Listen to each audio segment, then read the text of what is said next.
Aujourd'hui, on se retrouve dans cet atelier d'artistes situé à 2 pas du Sacré-Cœur avec Gilles Gentil, commissaire d'exposition et spécialiste des nabis. Gilles, comment est-ce que tu ferais le lien entre Montmartre et Pierre Bonnard et son œuvre ?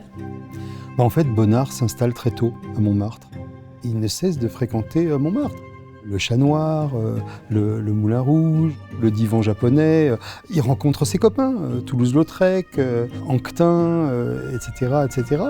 Un Montmartre populaire dans lequel il voit la vie qu'il scrute depuis la fenêtre, comme se représente ce tableau. Justement, je reviens sur la vente que Christie's présentera. Dans l'intimité de Pierre Bonnard, collection Claude Terrasse, beau-frère de Bonnard et le grand compositeur, collection qui a été transmise à l'autre Claude Terrasse, qui est le petit-neveu de Bonnard et son unique filleul. Cette notion d'intimité dans l'œuvre de Pierre Bonnard, comment se traduit-elle dans cette collection ? Cette collection nous permet de rentrer à la fois dans l'intimité de Bonnard parce que nous allons y découvrir des œuvres qui étaient totalement inconnues, évidemment du grand public, mais y compris de nous, les historiens de l'art. Entre Pierre Bonnard, le peintre, et Claude Terrasse, le musicien, c'est une amitié et aussi un parcours de vie artistique.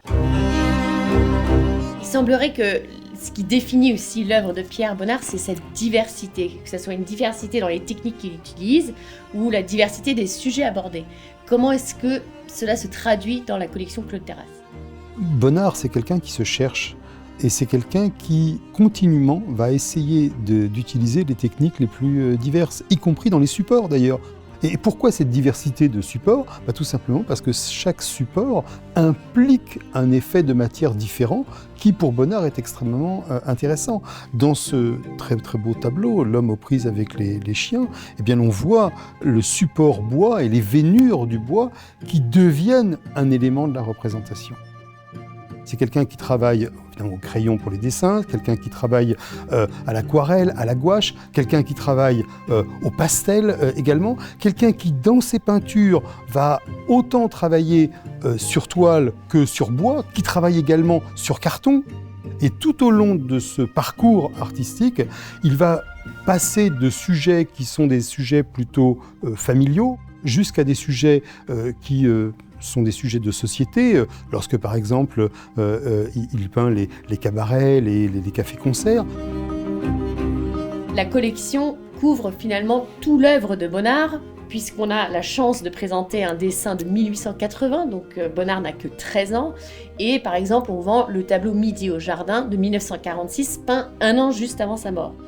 C'est très intéressant parce que ça montre que comme les autres nabis, je pense en particulier à Édouard Vuillard, à Maurice Denis, ce sont en fait des amateurs et qui, au départ, sont destinés à une autre carrière.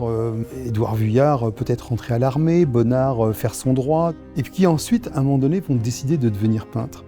Bonnard naît au moment où l'impressionnisme commence de triompher, et puis il va traverser le fauvisme, il va traverser le cubisme, le surréalisme. Est-ce que tu places Pierre Bonnard dans l'avant-garde du XXe siècle ? C'est quelqu'un qui, à l'évidence, va nourrir les avant-gardes, l'abstraction américaine, à commencer par l'américain Rothko, Sam Francis et les autres. Bonnard a une formule qui est assez intéressante. Il dit « le dessin, c'est l'émotion, le tableau, c'est le raisonnement ». Et justement, le raisonnement de quoi ?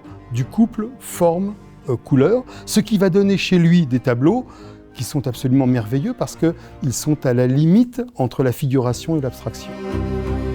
Dans la collection Claude Terrasse, il y a d'ailleurs un tableau absolument merveilleux qui s'intitule « Ruelle dans le Midi », quasiment abstrait.